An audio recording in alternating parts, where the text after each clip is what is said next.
La xanthine regroupe la caféine, la théophylline et la théobromine qui se trouvent respectivement au sein du café, du thé et du cacao. Ces pigments peuvent entraîner une coloration jaune. Donc toutes ces substances qui contiennent des purines sont transformées en acide urique au sein de notre organisme pour être éliminées par les reins grâce à l'urine. Il est intéressant de savoir que les xanthines ont également des propriétés diurétiques, c'est-à-dire qu'elles favorisent l'élimination de l'urine. C'est pour cela qu'elles n'entraînent pas une augmentation de l'acide urique. Je tiens à vous préciser que seulement 30% de l'acide urique dans notre corps provient de notre alimentation.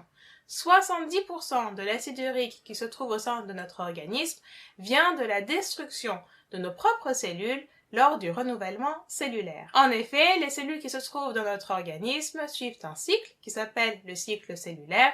Elles viennent au monde, suivent l'émission de leur vie et disparaissent pour donner naissance à une autre cellule. L'acide urique peut augmenter dans notre organisme lorsque sa production est trop importante ou lorsque les reins n'arrivent pas à l'éliminer correctement. L'augmentation de l'acide urique est appelée hyperuricémie. Il est très important de suivre votre taux d'acide urique tout simplement parce qu'une augmentation de ce taux peut entraîner la formation de cristaux d'acide urique qui vont aller se déposer au niveau des articulations. Ceci va provoquer la crise de goutte, donc j'ai fait auparavant une vidéo consacrée à la crise de goutte. Je vous conseille de la visionner pour en apprendre un peu plus à ce sujet. En gros, la crise de goutte va entraîner une inflammation et de très fortes